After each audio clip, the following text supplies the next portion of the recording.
యాక్చువల్గా ఈ 13 రోజుల నుంచి రోజు చర్చలు జరుగుతూ ఉన్నాయి. లాస్ట్ ఈ 3 రోజులు జరగలేదు, 10 days నుంచి జరుగుతూ ఉన్నాయి. లోపల జరిగే చర్చలు వేరు, బయటకు వచ్చి చెప్పే విధంగా వేరుగా ఉంది. మీరు చెప్పేది కానీ ప్రొడ్యూసర్స్ కానీ అసలు లోపల ఏం జరుగుతుంది చర్చల్లో ఫెడరేషన్కి ఛాంబర్కి? మాకు అదే అర్థం కావట్లేదండి. అక్కడ మేము ఎప్పుడు కూడా మేము మీడియా ముందుకు వచ్చి మేము ముందు మాట్లాడలేదు, వాళ్ళే మాట్లాడుతున్నారు. ఇప్పుడు మొన్న 3వ రోజు చర్చలకు పిలిచారు, 5% అన్నారు. 5% అయితే మేము ఒప్పుకోమని చెప్పాము. సరే మరలా చెప్తాము, మీరు ఆగండి అన్నారు. మీరు విధులకు హాజరుగండి అన్నారు. మేము హాజరు కావని చెప్పాము. క్లారిటీ లేకుండా అయితే హాజరు కావని చెప్పాము. మళ్ళీ 7th day పిలిచారు. 7th day పిలిచి వారు 15%, 5%, 5% అన్నారు. ఏంటి 15%, 5%, 5% అంటే సరే ఓకే అట్లా కాదండి, ఇంకొక మాట చెప్పండి, మేము ఒప్పుకుంటాము, రేపు పొద్దున విధులకు హాజరవుతాము అన్నాము. మమ్మల్ని కొంచెం మీరు బయటకు వెళ్ళండి, మేము మాట్లాడి చెప్తామన్నారు. మేము మళ్ళీ బయటికి వెళ్ళి లోపలికి వచ్చాక ఇంకో కండిషన్ చెప్పారు. మేము 3 యూనిట్లకు పెంచాము, ఓన్లీ ఇది కూడా 1500, 2000 రూపాయల లోపు. ఫస్ట్ 1500 అన్నారు. అట్లా కుదిరింది సార్, మాకు ఉండేదంతా 1500, 2000 రూపాయల మధ్యలోనే ఉంటాయి, మాకు ఇట్లా ఉండాలి కదా అంటే 2000 రూపాయల లోపు పరిధిలో తీసుకురమ్మని చెప్తే 2000 రూపాయల లోపు పరిధిలో తీసుకున్నారు. తీసుకుంటే 10 యూనియన్లు వచ్చాయి. ఆ రోజు మీడియా సమక్షంలో మీ సమక్షంలోనే కిందకు వచ్చేసి కొందరు నిర్మాతలు డైరెక్ట్గా చెప్పేసి వెళ్ళిపోయారు. ఆ తర్వాత మేము ఛాంబర్ హాల్లోనే ఉన్నాం. అట్లా కాదు సార్ 15% అది తర్వాత మాట్లాడదాం, అసలు ఈ 3 యూనియన్ల గురించి ఏంటి, ఎందుకు పెంచరు మీరు, దీనికి ఎందుకు పెంచరు అంటున్నారు, క్లారిటీ చెప్పండి అని చెప్పేసి మేము దాని మీద చర్చలు జరుపుతుండగానే కింద మేము 15%కి మేము పెంచేసాము, ఇంకా రేపటి నుంచి వాళ్ళు విధులకు హాజరుగామని చెప్పామని చెప్పేసి వారే ఏదో మాట్లాడేసి వెళ్ళిపోయారు. ఇంకా మాకు అసలు ఏం అర్థం కాలేదు. ఇక్కడ 3 యూనియన్స్కి పెంచకుండా మీరు 10 యూనియన్లకు పెంచుతారు అంటే అసలు మేము దాన్ని పరిగణలో తీసుకోము సార్. ముందు ఈ 3 యూనియన్ల క్లారిటీ వచ్చాక అది మీరు పెంచింది మాకు ఆమోదయోగ్యమో కాదో మేము చెప్తామని చెప్పేసి మేము అక్కడ అదే మాట మీద కూర్చున్నాం, దాని మీదే ఉన్నాం. తర్వాత మళ్ళా కాసేపు ఆగి మళ్ళీ 4 కండిషన్ల ప్రతిపాదన తీసుకొచ్చారు. ఫస్ట్ 9 కండిషన్లు మాకు అఫీషియల్ లెటర్లో పంపించింది. 9 కండిషన్లకి 9 కాదు, ఇప్పుడు 4 చాలు మాకు, ఈ 4 కండిషన్లు కూడా ఒప్పుకుంటే అని నెక్స్ట్ డే చెప్పారు. మళ్ళీ 4 కండిషన్లు పూర్తిగా ఒప్పుకుంటే ఈ 15%, ఆ 3 యూనిట్లకు అసలు లేదు అన్నారు. అలా అయితే అసలు మాకు కుదరదండి, మేము చేయలేము, మా వల్ల కాదు అని కూడా క్లారిటీ చెప్పాం. ఎందుకంటే కండిషన్ల విషయం తర్వాత మాట్లాడదాం, ముందు ఈ 3 యూనిట్లకు చెప్పండి అని చెప్పాం.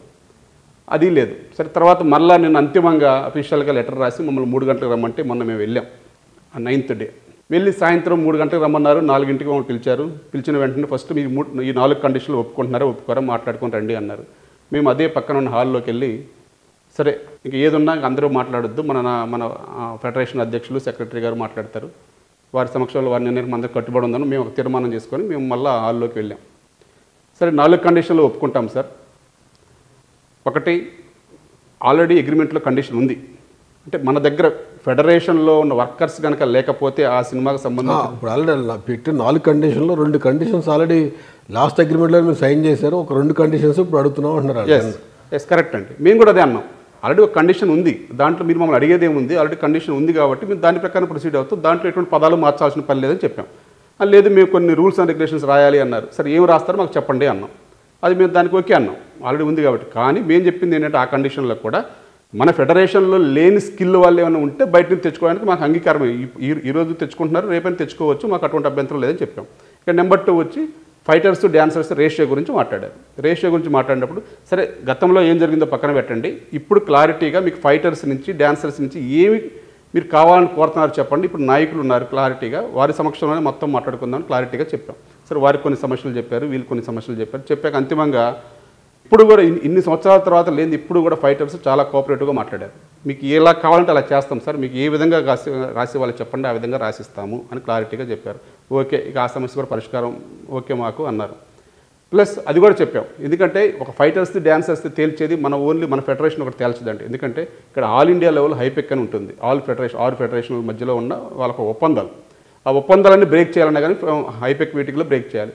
అయినా సరే ఆ హైపెక్ మీటింగ్ ఈ సంవత్సరం మనమే పెట్టాలి, హైదరాబాద్లో పెట్టాలి సార్. దీనికోసం ఇమీడియట్లీ ఈ నెలలోనే పెడతామండి, మాకు అభ్యంతరం అది కూడా రాసిస్తాం కావాలంటే. ఆ రేషియో విధానం కూడా హైపెక్లో ఒప్పుకుంటే కనుక మేము దానికి కూడా పూర్తిగా సహకారం అందిస్తామని, అసలు హైపెక్లో ఎలా డిస్కషన్లు ఎలా ఉన్నా ముందైతే మీకు అన్ని విధాలా మేము రాసిస్తామని చెప్పేసి మన తెలుగు ఫైటర్స్ డ్యాన్సర్స్ క్లియర్గా చెప్పడం జరిగింది.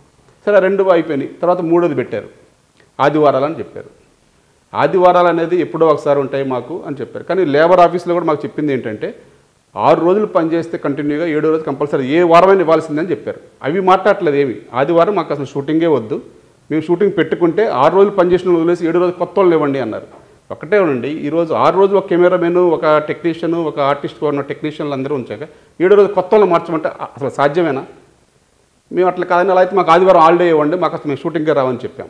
కాదు మాకు కంపల్సరీ ఆదివారాలు కావాలి, అది కూడా సింగిల్ కాల్ షీటే ఇస్తామన్నారు. ఎందుకంటే ఇప్పుడు దాకా మాకు డబుల్ కాల్ షీట్ ఉంటుంది, ఇప్పుడు సింగిల్ కాల్ షీటే ఇస్తామన్నారు. సరే అది కూడా మేము ఒప్పించడానికి ప్రయత్నం చేస్తామంటే ఒప్పిస్తాం కూడా. సరే 4వది, ఇప్పుడు దాకా 6 to 6 కాల్ షీట్ ఉంది, మాకు 9 to 9 కాల్ షీట్ కావాలని చెప్పారు. చెప్తే మేము క్లారిటీగా చెప్పాం, సార్ ఒకటి గుర్తుంచుకోండి, మిగతా అన్నీ ఓకే, కానీ ఈ 9 to 9 కాల్ షీట్ అనేది మనకు 50 years నుంచి ఈ చెన్నై నుంచి తెలుగు పరిశ్రమ హైదరాబాద్ వచ్చిన తర్వాత మనందరికీ అలవాటు పడ్డది 6 to 6 కాల్ షీట్. 6 గంటల నుంచి 6 గంటల కాల్ షీట్ అంటే ఈ రోజు ఎవరో కొందరు రావట్లేదని చెప్పేసి ఇప్పుడు కొందరు అగ్ర హీరోలు ఇప్పుడు ఈ రోజు కూడా 6ంటికి షాట్ అంటే 6ంటికి ఉంటారు కెమెరా పట్టుకొని. అది మీ లోపం తప్ప మా లోపం కాదండి. మేము 6ంటికి రావాలంటేనే షూటింగ్కి ఒక 3 గంటలకు 4 గంటలకు లేచి అందరిని సమకూర్చుకొని మేము 6ంటికి షాట్ పెట్టడం రెడీగా ఉంటారు.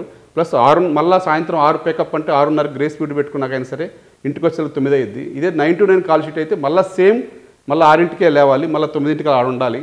కానీ ఇంత ప్రక్రియ కొనసాగుతున్నప్పుడు కూడా 1 కాల్ షీటే ఇస్తాము అంటే ఎందుకంటే అండి ఆల్రెడీ 9 to 9 కాల్ షీట్ చేస్తే ఇప్పుడు 1.5 కాల్ షీట్ ఇస్తారు మాకు. అంటే 1000 రూపాయలు ఉన్న వాళ్ళకి 1500 వస్తుంది. ఇప్పుడు మళ్ళీ 9 to 9 కాల్ షీట్ చేస్తే మళ్ళీ అదే 1000 రూపాయలు వస్తుంది. ఇప్పుడు ఆ 1000 రూపాయలు పెంచితే వాళ్ళు ఎంత పెంచుతారో చూసుకొని ఆ 15%, 20%, 30%, మహాభివృద్ధి 30% అన్నా కానీ 1300 వస్తుంది. స్ట్రైట్గా ఇక్కడ 20% పోతుంది మాది. ఇప్పుడు మరి మాకు అసలు వీళ్ళు పెంచిన ఉద్దేశం ఏంటో, మరి ఈ వేతనాల పెంపు కోసం చెప్పి మేము పోరాడింది ప్రొడ్యూసర్కి న్యాయం చేయడం కోసమో, మరి మీరు ప్రొడ్యూసర్కి న్యాయం చేయడం కోసం మాకు కొత్త ప్రతిపాదన పెట్టారని చెప్పేసి ఇటు పక్క కార్మికులు అంటారు. వీళ్ళేమో అసలు వీళ్ళు ఒప్పించలేకపోతున్నారు ఈ నాయకులు అని చెప్పేసి మమ్మల్ని అంటారు. మధ్యలో ఇచ్చే కండిషన్లు చాలా అనీవెన్గా ఉన్నాయి కాబట్టి మేము క్లారిటీగా చెప్పాం, సరే మేము మన ఇండస్ట్రీ పరిస్థితి బాగలేదు, ఇప్పుడున్న అగ్ర తారలు కానీ వారు కానీ కొంచెం 9 కల్లా రాలేకపోతున్నారు, కొంచెం షార్ట్ పెట్టుకొని మీకు ఇబ్బంది అవుతుంది మీరు అన్నారు కాబట్టి కారణంగా మారాలని మమ్మల్ని కన్విన్స్ చేస్తున్నారు కాబట్టి మేము పబ్లిక్ని కన్విన్స్ చేయాలి అంటే సరే ఈ 4 కండిషన్లో ఒప్పుకున్నట్టు మీకడే చెప్పాము, క్లియర్గా ఇక్కడ రాసిస్తాము అని స్టాంప్ పేపర్ కూడా తీసుకెళ్ళామండి. మేము స్టాంప్ పేపర్లు, స్టాంప్ ప్యాడ్స్, పెన్లు, ఎందుకంటే మేము అందరం అక్కడే ఉన్నాం. లీడర్స్ అందరూ 72 మందిలో సుమారు 50 మంది లీడర్లు అక్కడే ఉన్నారు, మీటింగ్లో ఉన్నారు. మేము వీళ్ళందరి సమక్షంలో రాసిస్తాం సార్, కానీ మాకు ఒక క్లారిటీ ఇవ్వండి. అసలు మేము ఈ 4 కండిషన్లు ఒప్పుకోవాలి అంటే పబ్లిక్లో చెప్పాలి, ఇక్కడ ఈ 4 గోళ్ల మధ్య ఒప్పుకునేది కాదు. సరే అయినా మీకోసం మన ఇండస్ట్రీ కోసం మీరు చెప్తున్న సిద్ధాంతాలు మాకు నచ్చి మేము ఇక్కడ ఒప్పుకొని వెళ్తాం. కానీ మీ పబ్లిక్కి ఈ 4 ఒప్పుకుంటే మనకి బెనిఫిట్ ఉంది అని చెప్పడానికి ఆ యొక్క వేతనం ఏంటి, మీరు ఇచ్చే వరం ఏంటి, అది మాకు క్లారిటీ చెప్పండి అంటే అసలు ఏం చెప్పలేకపోయారు వాళ్ళు.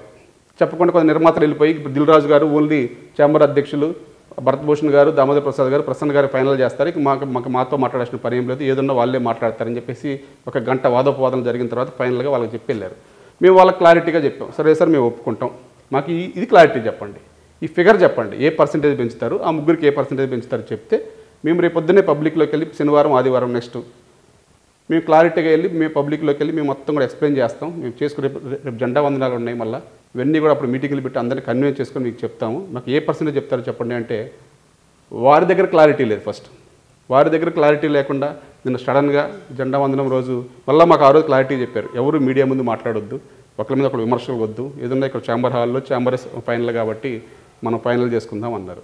మేము దానికి అనుగుణంగానే ఛాంబర్ ప్రకారం నిర్ణయం కోసం మేము వెయిట్ చేస్తూ ఈ రోజు వరకు ఉన్నాం, మేము ఎక్కడ మాట్లాడలేదు. కానీ నిన్న చూస్తే వేరే రకంగా మాట్లాడుతూ ఉన్నారు. మరి అది ఇక మాకు అర్థం కావట్లేదు.